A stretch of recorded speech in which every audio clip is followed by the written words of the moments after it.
నమస్తే ఫ్రెండ్స్, నా పేరు తులసి చందు. హైదరాబాద్ జూబ్లీ హిల్స్లో అపోలో హాస్పిటల్ ఉంటుంది కదా, అపోలో హాస్పిటల్కి దగ్గరలో ఒక కాలనీ ఉంటుంది, పారామౌంట్ హిల్ కాలనీ. ఆ కాలనీ పేరు హైదరాబాద్లోనే. సో కానీ మనం ఆ కాలనీలోకి వెళ్ళిన వెంటనే మనకు అన్ని ఆఫ్రికన్ నేమ్స్ కనిపిస్తాయి, ఆఫ్రికన్ రెస్టారెంట్స్ కనిపిస్తాయి, ఆఫ్రికన్ ఫుడ్ కోర్ట్స్ కానీ ఆఫ్రికన్ కల్చర్కి సంబంధించినవి కానీ కనిపిస్తాయి, ఆఫ్రికన్ బట్టల షాపులు, ఆఫ్రికన్స్ ఏం తింటారో అలాంటి ఫుడ్ ఐటమ్స్, వాళ్ళు ఏం తాగుతారో, వాళ్ళు ఏం వాడతారో అలాంటి వస్తువుల్ని అమ్మే షాప్స్, ఆఫ్రికన్ మనుషులు ఎక్కడ చూసినా కనిపిస్తూ ఉంటారు, ఆఫ్రికన్స్కి రెంట్కి ఇస్తాము అని చెప్పి బోర్డులు కనిపిస్తాయి.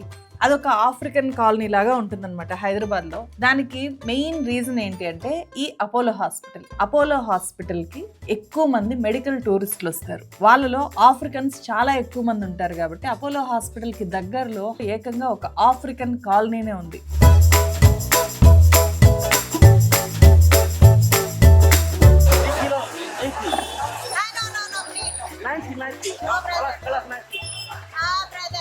I'm from Somalia. I come for medical purpose for Hyderabad. Now I am with my friend, so to get medical from Hyderabad hospitals. So ఈ వీడియో ఆ మెడికల్ టూరిజం గురించే. రెండు దేశాల మధ్య ఎంత శత్రుత్వం ఉన్నా మానవత్వానికి ప్రయారిటీ ఇచ్చిన కేసు ఇది. పాకిస్తాన్కి చెందిన ఒక టీనేజర్కి మన డాక్టర్స్ ఒక పునర్జన్మనిచ్చారు. పాకిస్తాన్కి చెందిన అయేషా రషన్, ఆమె ఏజ్ జస్ట్ 19 years. చిన్నప్పటి నుంచి ఆమెకి హార్ట్లో ప్రాబ్లం ఉంది. She is from Pakistan and they didn't have any resources. अब वहाँ पे हमारे पास कुछ भी ऑप्शन नहीं है. डॉक्टर ने बोला कि హార్ట్ ట్రాన్స్ప్లాంటేషన్ సర్జరీ చేస్తేనే ఆమె బతుకుతుంది అని చెప్పి డాక్టర్స్ కన్ఫర్మ్ చేశారు. She came here, she had absolutely no money. She is a single mother. So we had to take care of all the expenses. So ఇండియాకి చెందిన ఒకరి గుండెని పాకిస్తానీ అయేషాకు సక్సెస్ఫుల్గా మన వాళ్ళు ట్రాన్స్ప్లాంట్ చేశారు. ఆమె హ్యాపీగా తిరిగి వెళ్ళింది. Thank you so much. ఇట్లా 1-2 కాదు, ఇండియాకి చాలా మంది ఫారినర్స్ మెడికల్ టూరిస్టులుగా వచ్చి వాళ్ళు తిరిగి హెల్దీగా వెళ్తున్నారు. సర్జరీలు, కాస్మెటిక్ సర్జరీలకు ఇప్పుడు చాలా దేశాల నుంచి ఇండియాకి వస్తున్నారు. వాళ్ళకి ఇండియా బెస్ట్ ఆప్షన్గా మారింది. దీంతో మెడికల్ టూరిజం బూమ్ ఉంది బాగా ఇండియాలో. గ్లోబల్ సినారియోలో చూస్తే మెడికల్ టూరిజం విషయంలో 2021-22లో 46 కంట్రీస్లో ఇండియా 10th ప్లేస్లో ఉంది. ఇండియాలో ట్రీట్మెంట్ చీప్ అండ్ బెస్ట్ అని చెప్పి చాలా మంది ఎన్ఆర్ఐలు కూడా ఇక్కడికి వచ్చి ట్రీట్మెంట్ తీసుకొని తిరిగి వెళ్తూ ఉంటారు. ఈ ఇయర్ ఫస్ట్ 4 months అంటే జనవరి ఏప్రిల్ మధ్య ఇండియాకి 1,30,000 మంది ట్రీట్మెంట్ కోసం వచ్చారు అని చెప్పి టూరిజం అండ్ కల్చరల్ శాఖ మంత్రి గజేంద్ర షెకావత్ రాజ్యసభలో చెప్పారు. ఇంటర్నేషనల్ టూరిస్టుల్లో 4% మెడికల్ అవసరాల కోసమే మన దేశానికి వస్తున్నారు అని చెప్పి కేంద్ర టూరిజం శాఖ డేటా చెప్తోంది. అసలు మెడికల్ టూరిజం ఎందుకు ఈ స్థాయిలో పెరిగింది ఇండియాలో? వెస్ట్రన్ కంట్రీస్, ఆఫ్రికన్ కంట్రీస్తో పోల్చి చూస్తే మనం ఎందులో స్పెషలైజ్డ్? ఫారినర్స్కి ఈ స్థాయిలో వైద్యం జరుగుతుంది కదా, మరి ఇండియన్స్ పరిస్థితి ఏంటి? ఇవన్నీ ఈ వీడియోలో డిస్కస్ చేద్దాము. మన ఛానల్ని మీరు ఫస్ట్ టైం చూస్తుంటే ఇప్పుడే మస్ట్గా సబ్స్క్రైబ్ చేయండి. మీరు చేసే సబ్స్క్రిప్షన్ మన వాయిస్ని చాలా స్ట్రెంథన్ చేస్తుంది. పాలసీ బజార్ రీసెంట్ సర్వేలో ఇండియాలో ఎన్ఆర్ఐలు తీసుకునే హెల్త్ ఇన్సూరెన్స్లు 1 yearలోనే 150% పెరిగాయి. సో యూఎస్, యూకేలతో పోల్చితే మేజర్ సర్జరీలు చేయించుకుంటే అయ్యే ఖర్చు మన దేశంలో చాలా చాలా తక్కువ అని చెప్పి తేలడమే ఎందుకు కారణము. అలా ఇన్సూరెన్స్ పాలసీలు తీసుకొని సర్జరీలు చేయించుకుంటున్న ఎన్ఆర్ఐలకి 60-90% మనీ సేవ్ అయింది అని చెప్పి ఈ సర్వే తేల్చింది. మన ఛానల్కి ఎన్ఆర్ఐ ఫాలోవర్స్ చాలా ఎక్కువ మంది ఉంటారు అని చెప్పి నాకు వస్తున్న రెస్పాన్స్, ఫోన్ కాల్స్, లేకపోతే ఇలా యూట్యూబ్ అనలిటిక్స్ కూడా చెప్తున్నాయి. సో ఎన్ఆర్ఐలు ఇండియాలో టర్మ్ ఇన్సూరెన్స్ పాలసీలు ఎక్కువగా తీసుకుంటున్నారు. ఎన్ఆర్ఐలు టర్మ్ ఇన్సూరెన్స్ పాలసీలు ఇండియాలో తీసుకుంటే కనుక వాళ్ళకి చాలా మనీ సేవ్ అవుతుంది అని చెప్పి ఇందాక చెప్పిన సర్వేలో చెప్తోంది. అలాగే అది ఎంత పర్సంటేజ్ అంటే దాదాపు 30-50% దాకా ప్రీమియం చాలా తక్కువగా ఉంటుంది. నెలకి 679 రూపాయలతో కూడా 2 కోట్ల వరకు కవరేజ్ ఇచ్చే పాలసీలు అందుబాటులో ఉన్నాయి. అంటే ఇది మీరు ఎన్ని కోట్లకైనా సరే తీసుకోవచ్చు. మీ ఏజ్ని బట్టి ప్రీమియం మారుతూ ఉంటుంది. ఎర్లీగా తీసుకుంటే ప్రీమియం తక్కువగా అందుబాటులో ఉంటుంది. అదే ఫారిన్లో ఇలా తీసుకోలేరు. ఫారిన్లో term insurance, health insurance cost చాలా ఎక్కువగా ఉంటుంది. ఇండియాలో లీడింగ్ ఇన్సూరెన్స్ కంపెనీస్ ఆఫర్ చేసే పాలసీస్ ఒకసారి చెక్ చేసుకొని మీకు బెస్ట్ అనిపించిన పాలసీ తీసుకోండి. నేను పలానా పాలసీనే తీసుకోండి అని రికమెండ్ చేయట్లేదు. 80 ఏళ్ల వరకు కూడా ఇన్సూరెన్స్ వర్తించే పాలసీలు ఇప్పుడు అందుబాటులో ఉన్నాయి. అలాగే మనకు లైఫ్ రిస్క్ ఉండే క్యాన్సరు, యాక్సిడెంట్స్ ఏమైనా జరిగినా, లేకపోతే ఏదైనా మనకు డిజబిలిటీ వచ్చినా వాటి నుంచి రక్షణ ఇచ్చే పాలసీలు కూడా ఇప్పుడు అందుబాటులో ఉన్నాయి. సో పాలసీల మీద అప్ టు 5% డిస్కౌంట్ కూడా ఉంది. ఎన్ఆర్ఐస్ క్లయింట్స్ చూడడానికి ఇప్పుడు సపరేట్గా రిలేషన్షిప్ మేనేజర్స్ ఉంటున్నారు. ఎంబసీ అటెస్ట్ చేసిన డెత్ సర్టిఫికేట్, ఇతర డాక్యుమెంట్లు సబ్మిట్ చేస్తే ఈజీగా సెటిల్మెంట్ అయిపోతుంది. మీరు ఎన్ఆర్ఐ టర్మ్ ఇన్సూరెన్స్ పాలసీ తీసుకోవాలి అంటే నేను డిస్క్రిప్షన్లో ఫస్ట్ కామెంట్లో ఇచ్చిన లింక్ మీద క్లిక్ చేసి తీసుకోవచ్చు. అలాగే మీకు స్క్రీన్ మీద కనిపిస్తున్న క్యూఆర్ కోడ్ స్కాన్ చేసినా కూడా మీకు ఫుల్ డీటెయిల్స్ వచ్చేస్తాయి. హీల్ ఇండియా అని చెప్పి ఒక ప్రోగ్రామ్ ఉంది. 2022 ఆగస్టు 15వ తేదీ మన ప్రధాని నరేంద్ర మోదీ ఇండిపెండెన్స్ డే ప్రసంగంలో ఆ ప్రోగ్రామ్ ని ప్రకటించారు. हम देख रहे हैं कि मेडिकल टूरिज्म आज भारत मेडिकल टूरिज्म के लिए दुनिया के कई देशों के लिए एक बहुत ही आकर्षक डेस्टिनेशन बना है. हिल इन इंडिया इस दशक का बहुत बड़ा ब्रांड बन सकता है. మెడికల్ టూరిజం హబ్ గా భారతదేశాన్ని మార్చడానికి ఈ ప్రోగ్రామ్ తీసుకొని వచ్చారు. హీల్ ఇండియాలో భాగంగా ఈజీగా మెడికల్ వీసాలని ఇష్యూ చేయడంతో పాటు వెల్నెస్ కోసం కూడా ప్రత్యేకమైన ఏర్పాట్లు చేయడంతో ఫారినర్స్, ఎన్ఆర్ఐలు పెద్ద సంఖ్యలో ఇండియాకు ట్రీట్మెంట్ కోసం వచ్చి వెళ్తున్నారు. वेलनेस सेंटर्स बहुत प्रचलित हो सकते हैं. ఈ వీడియోలో ఉండే ఒక ఆయన్ని చూడండి. ఈయన పేరు బాంగో. సెంట్రల్ ఆఫ్రికాలో ఉండే కాంగోకు చెందిన ఆయన యూరినరీ బ్లాడర్లో స్టోన్స్ అండ్ వెన్నెముకకు సంబంధించిన ప్రాబ్లంతో ఇండియాకు వచ్చి ట్రీట్మెంట్ తీసుకొని తిరిగి వెళ్ళాడు. సో క్వాలిటీ ట్రీట్మెంట్తో పూర్తిగా ఆయన కోలుకున్నాను అని చెప్తున్నాడు. Les services sont également de qualité.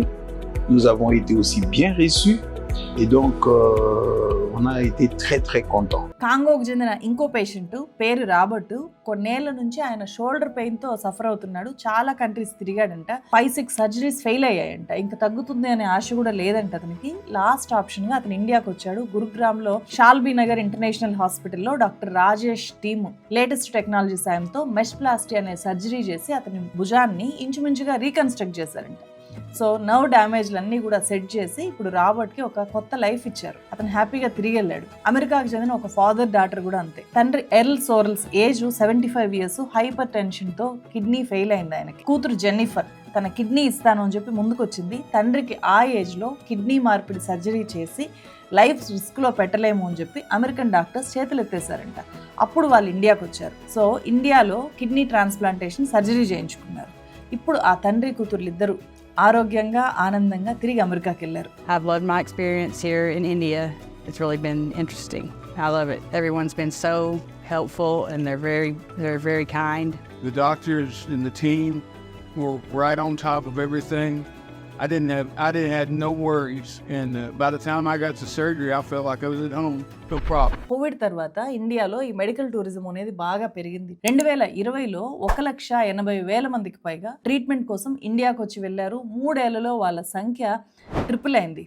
అంటే 6.5 లక్షల మంది 2024లో ట్రీట్మెంట్ కోసం వచ్చి ట్రీట్మెంట్ తీసుకొని వెళ్ళారు అని చెప్పి డేటా చెప్తుంది. ఇప్పుడు మన దేశానికి America, UK, New Zealand, Bangladesh, Pakistan, middle east countries నుంచి కూడా ఎక్కువ మంది పేషెంట్స్ వస్తున్నారు. ఇక్కడ మనం ఒక విషయం గమనించాలి. అంటే మనకంటే డెవలప్డ్ కంట్రీస్ నుంచి వస్తున్నారు, మనకంటే పూర్ కంట్రీస్ నుంచి కూడా ట్రీట్మెంట్ కోసం ఇండియాకు వస్తున్నారు. అన్ని వేల కిలోమీటర్లు ప్రయాణించి మన దేశానికే వీళ్ళు ఎందుకు ఎక్కువగా వస్తున్నారు? దీనికి పర్టికులర్ రీజన్స్ ఉన్నాయి. సో అవేంటో నేను 1 by 1 చెప్తాను. Number 1 reason cost. Yes, medical care విషయంలో ఇండియాలో ఖర్చు తక్కువ. అభివృద్ధి చెందిన దేశాలైన అమెరికా, బ్రిటన్, ఆస్ట్రేలియాతో పోల్చి చూస్తే 30 నుంచి 70% ఖర్చు తక్కువ. మేజర్ సర్జరీలకు కూడా ఇక్కడ తక్కువ ఖర్చుతో అయిపోతుంది. హార్ట్ బైపాస్ సర్జరీ అమెరికాలో $1,30,000 దాకా ఖర్చు పెట్టి చేయించుకోవాలి. అదే ఇండియాలో అయితే $7,000తోనే ఆపరేషన్ పూర్తయిపోతుంది. లివర్ ట్రాన్స్ప్లాంటేషన్ కూడా అంతే. అమెరికాలో అయితే $3 లక్షలు ఖర్చు అయితే ఇండియాలో $45,000తో పూర్తయిపోతుంది.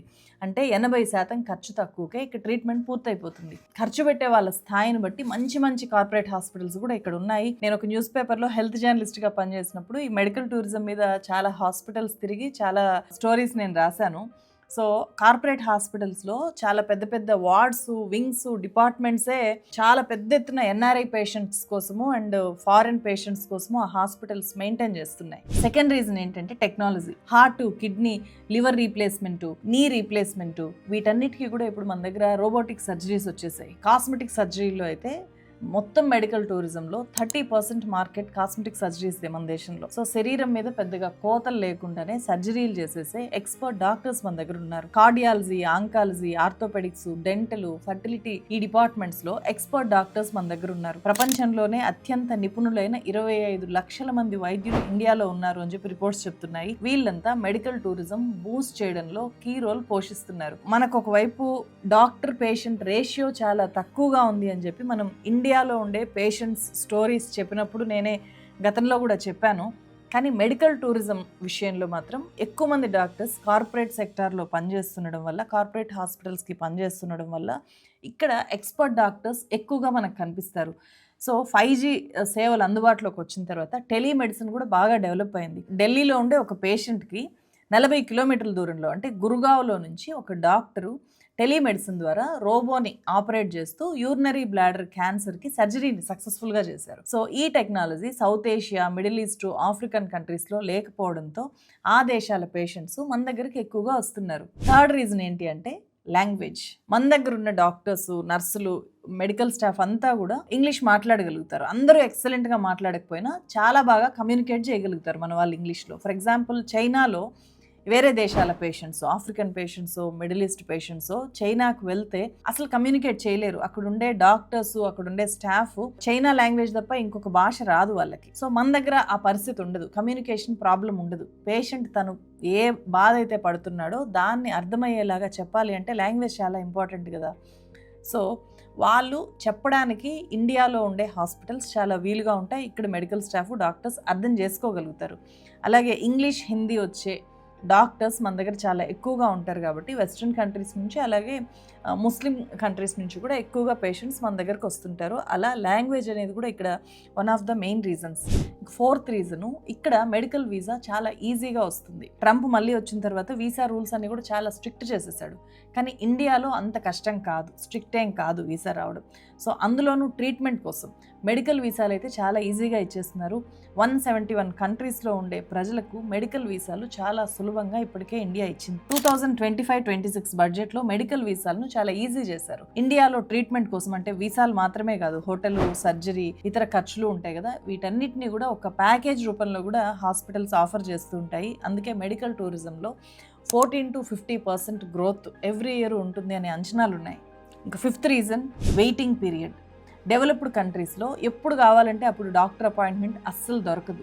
ఎమర్జెన్సీ ఉంటేనే డాక్టర్, ఎమర్జెన్సీ కేసులను మాత్రమే డాక్టర్ వెంటనే హాస్పిటల్లో అటెండ్ చేస్తారు. లేకపోతే చాలా రోజులు వెయిట్ చేయాల్సి వస్తుంది పేషెంట్స్. డాక్టర్ని కన్సల్ట్ చేయాలి అంటే మినిమం వారం రోజులో, 10 రోజులో ఇలా పడుతుందన్నమాట వాళ్ళకు. అలాగే ఇన్సూరెన్స్ ఉంటే తప్ప ఆ దేశాల్లో ట్రీట్మెంట్ తీసుకోవడం అనేది అంత తేలిక కాదు, చాలా ఖర్చు, చాలా వెయిట్ చేయాలి. యూకేలో నేషనల్ హెల్త్ సర్వీస్ కింద ట్రీట్మెంట్ తీసుకోవడానికి ఈ ఆగస్టు నాటికి 72 లక్షల మంది క్యూలో ఉన్నారు అని చెప్పి డేటా చెప్తుంది. వాళ్ళలో 28 లక్షల మందికి పైగా 18 వారాల కంటే ఎక్కువ రోజుల నుంచి ట్రీట్మెంట్ కోసం ఎదురు చూస్తున్నారు అని చెప్పి డేటా చెప్తుంది. ఇలా వెయిట్ చేయలేక కూడా చాలా మంది ఇండియాకి వచ్చి ఈజీగా ట్రీట్మెంట్ తీసుకొని వెళ్ళిపోతారు. Sixth reason wellness. ఇండియాలో వెల్నెస్ సెంటర్స్ కూడా చాలా ఎక్కువగా ఉన్నాయి. అంటే డైరెక్ట్గా ఈ సర్జరీలు ఇలాంటి ట్రీట్మెంట్సే కాకుండా యోగా నేర్చుకోవడానికి, ఆయుర్వేదం మెడిసిన్ తీసుకోవడానికి, హోమియోపతి తీసుకోవడానికి, ఇప్పుడు కేరళ లాంటి చోట ఆయుర్వేదం చాలా అడ్వాన్స్డ్ లెవెల్లో వాళ్ళు ఆయుర్వేద ట్రీట్మెంట్స్ ఇస్తూ ఉంటారు. ఆయుర్వేద హాస్పిటల్స్ చాలా ఎక్కువగా ఉంటాయి. వాటిలో ట్రీట్మెంట్ తీసుకోవడానికి కూడా టూరిస్టులు ఇండియాకు వస్తూ ఉంటారు. ఈ మెడికల్ టూరిజం మార్కెట్ 2024లో $7.69 బిలియన్ ఉంటే 2029 నాటికి ఇది $14.31 బిలియన్ చేరుకోవచ్చు అనే అంచనాలు ఉన్నాయి. అంటే ఇంకొక 5 ఏళ్లలోనే డబుల్ అవుతుంది అని చెప్పి. సో ఇదంతా బాగానే ఉంది. జబ్బును పడ్డ ఫారినర్స్ ఇండియాకు వచ్చి ట్రీట్మెంట్ తీసుకొని కోలుకొని హ్యాపీగా తిరిగి వాళ్ళ దేశాలకు వెళ్తున్నారు కదా. మరి ఇక్కడున్న వాళ్ళ పరిస్థితి ఏంటి? ఇప్పటికీ మన దేశంలో నిరుపేదలు, మధ్యతరగతి వాళ్ళకి క్వాలిటీ ట్రీట్మెంట్ ఇప్పటికీ అందుబాటులో లేదు. ఫారినర్స్కి అందుతున్న క్వాలిటీ ట్రీట్మెంట్ ఇండియన్స్కి ఎందుకు అందట్లేదు? ఎప్పుడైనా ఇంట గెలిచి రచ్చగెలవాలి అని అంటారు కదా, కానీ ఈ విషయంలో మాత్రం సీన్ రివర్స్. మన దేశంలో ఇండియాకు వచ్చే ఫారినర్స్కి హై క్వాలిటీ ట్రీట్మెంట్ అందుతోంది. వాళ్ళు ఇక్కడ చాలా తక్కువ ధరకే మెడికల్ ఎక్స్పెన్సెస్ అన్నీ పెట్టుకొని హ్యాపీగా వెళ్తున్నారు. కానీ అవే ఎక్స్పెన్సెస్ ఇక్కడ మన దేశంలో ఉండే వాళ్ళు పెట్టుకోవాలి అంటే మొత్తం ఫ్యామిలీ అంతా దివాలా తీసేయాల్సిన పరిస్థితిలోకి వెళ్తున్నారు. అంటే మనకి ఇక్కడ వైద్యం చాలా ఖరీదుగా మన వాళ్ళకి అనిపిస్తుంది. ఫారెన్లో ఉండే వాళ్ళకి మన దగ్గర ఉండే వైద్యం చాలా చీప్ అనిపిస్తుంది. సో ఇక్కడ అర్థం చేసుకోవాల్సింది ఏంటంటే మన దగ్గర గవర్నమెంట్ హాస్పిటల్స్ క్వాలిటీ ట్రీట్మెంట్ ఇచ్చినప్పుడు మన దేశంలో ఉండే వాళ్ళకి చాలా బాగా ఉపయోగపడతాయి. మన దగ్గర ఉండే ప్రైవేట్ కార్పొరేట్ హాస్పిటల్స్ ఫారినర్స్ని అట్రాక్ట్ చేయడంలో కీ రోల్ పోషిస్తే ఇటు ఫారినర్స్ నుంచి మనకు వచ్చే రెవెన్యూ పెరుగుతుంది. అండ్ మన వాళ్ళకి క్వాలిటీ ట్రీట్మెంట్ అందించాలి అంటే మన గవర్నమెంట్ హాస్పిటల్స్ చాలా స్ట్రాంగ్గా ఉంటే మన వాళ్ళకి చాలా తక్కువ ధరకే ట్రీట్మెంట్ అందుతుంది. ఈ రెండు కూడా బ్యాలెన్స్ చేయగలగాలి. ఈ రెండు బ్యాలెన్స్ చేయకుండా ఓన్లీ ఫారెన్ నుంచి వచ్చే పేషెంట్స్ మీదనే ఎక్కువ కాన్సన్ట్రేట్ చేయడము, ఎందుకంటే వాళ్ళు ఆబ్వియస్గా ఇక్కడుండే వాళ్ళకంటే ఎక్కువ ధర అయితే చెల్లించి ట్రీట్మెంట్ తీసుకోగలుగుతారు. సో ఆ ఎఫిషియన్సీ వాళ్ళకు ఉంటుంది కాబట్టి ఇండైరెక్ట్గా ఇండియన్స్ ట్రీట్మెంట్ కూడా పెరుగుతుంది. అంటే ఫర్ ఎగ్జాంపుల్ ఒక హాస్పిటల్కి ఎక్కువ మంది ఫారెన్ మెడికల్ టూరిస్టులు వస్తున్నారు. సో వాళ్ళు ఎక్కువ పే చేయగలుగుతారు, అంత దూరం నుంచి వస్తున్నారు కాబట్టి మనం డిమాండ్ చేసి తీసుకుంటాము. అంతే డిమాండ్ ఇక్కడుండే వాళ్ళ నుంచి తీసుకోవాలి అని కూడా హాస్పిటల్స్, కార్పొరేట్ హాస్పిటల్స్ ఆ ధోరణిలోకి వెళ్ళిపోతాయి. అది మన వాళ్ళకి నష్టం చేస్తుంది. సో ఇది బ్యాలెన్స్ అవ్వాలి అంటే మన గవర్నమెంట్ హాస్పిటల్స్ చాలా హై క్వాలిటీ ట్రీట్మెంట్ ఇచ్చేలాగా మారాలి. మన దేశంలో మోర్ దాన్ 80% గవర్నమెంట్ హాస్పిటల్స్లో బేసిక్ ఫెసిలిటీస్ కూడా లేవు. సరైన మ్యాన్ పవర్ ఉండదు, మెడికల్ ఎక్విప్మెంట్ ఉండవు, సరైన రేషియోలో డాక్టర్స్ ఉండరు, డాక్టర్స్ ఉంటే నర్సులు ఉండరు, నర్సులు కూడా ఉంటే 4th క్లాస్ ఎంప్లాయీస్ ఉండరు. సో ఇట్లాంటి కారణాలతో మన గవర్నమెంట్ హాస్పిటల్స్ వైపు వెళ్ళాలి అంటే పేషెంట్లు భయపడిపోయి ప్రైవేట్ హాస్పిటల్స్కి వెళ్ళి చాలా డబ్బులు ఖర్చు పెట్టుకోవాల్సిన పరిస్థితి ఉంది. సో మన ఇండియన్స్కి కూడా తక్కువ కాస్ట్కే క్వాలిటీ వైద్యం అందినప్పుడు మాత్రమే మెడికల్ టూరిజం మరింత బాగా డెవలప్ అయ్యే అవకాశం ఉంటుంది. మీరేమంటారు దీని మీద? మీకేమనిపించిందో కామెంట్స్ రూపంలో తెలియజేయండి. ఈ వీడియో చూస్తున్న ఎన్ఆర్ఐలు ఇండియాలో తక్కువ ప్రీమియంతోనే టర్మ్ ఇన్సూరెన్స్ పాలసీ తీసుకోవాలి అంటే నేను డిస్క్రిప్షన్లో కామెంట్ సెక్షన్లో ఇచ్చిన లింక్ మీద క్లిక్ చేసి తీసుకోవచ్చు. ఇప్పుడు అప్ టు 5% డిస్కౌంట్ అందుబాటులో ఉంది.